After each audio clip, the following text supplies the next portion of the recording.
We had two anniversaries in the last month. One was of the invasion of Iraq, and then the assassination of Martin Luther King, who, of course, was a great critic of what he called the madness of militarism. And I want to ask the panelists to reflect on what they think the experience of the invasion and the occupation of Iraq tell progressives for the kind of policies that we need to be fighting for in the future. Any comments? I think that we need to revisit our economic agenda and say, you know what? We can no longer sustain, nor do we want to sustain, this permanent war economy. We need to transition to a new green economy. What does this have to do with the race in the 36th Congressional District? Everything.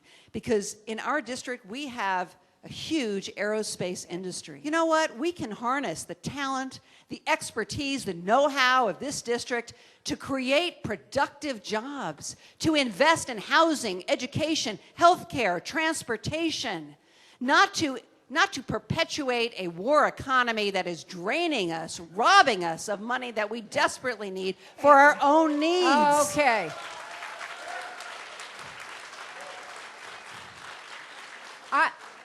I challenge my opponent to stop voting for this war machine. Okay. You know what? Slogans won't solve problems. Solving problems is hard. And the choice isn't between healthcare and warfare or jobs and war. The choice is between ways to project America's good values to create more peace in the world, which I am strongly for, and to understand that we also confront some evil in this world. And I strongly believe that. And if you don't believe that, you ought to travel to places like Yemen or the tribal areas of Pakistan, where there are many good and decent people, but there also are some people hiding out and about who are trying to attack us and everything we stand for. So it's not a slogan here, and I don't think we really signed up for a debate in this room, but I want to say this problem is much more complicated, and what I support are high-skill, high-wage jobs that are, to the extent possible, green jobs. I'm all for that. A lot of green technology comes out of aerospace, like solar panels, that are green jobs. But I also support making certain that our country will always be safe. And I think that if we want our country to be safe, let's put it in a larger context. If we want our world to be safe, then we have to address issues that are creating a great degree of tension. I'm talking about the situation in the Middle East. You know? I'm for that.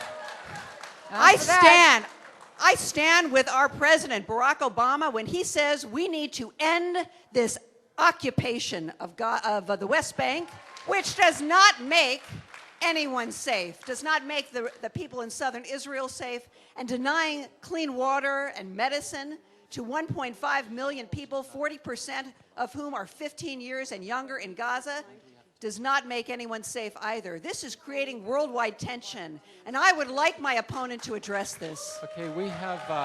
I'm happy to... Well, wait a minute. I think maybe this could be the last round, because I think we are short of time. And I will address it. Well, as for the West Bank and Gaza and the issues in the Middle East, I strongly support, unlike my opponent who said a year ago she didn't, a two-state solution where two countries, one Palestine and one Israel, live in peace and respect each other's security. And I have been to the West Bank and I have been to Gaza, and I do care about the rights of the Palestinian people. And I thank you for your attention. It was really an honor to participate in this caucus. Thank you very much. Okay, we do, the time is really wasting here. All appreciated that our panelists, and we do have time for some questions from the floor, so if the panelists can... I would say this, though. Without apology, I support Israel as a Jewish state living side by side with a free and independent Palestine, respecting the rights of all peoples. And I apologize, but I have to leave to go to I a would few more s- caucuses. I would Thank you just very say that much. if you do support a two-state solution, and I would support that to end the misery and the pain and the suffering, but if you support that, Congresswoman Harman, I urge you to speak out on the settlements, because with ever-expanding settlements, there is no Palestinian state. Our next question. My Thank you. question was for Jane Harman. I will still see if she can hear me. I'd like to know her opinion about getting a constitutional amendment to abolish corporate personhood.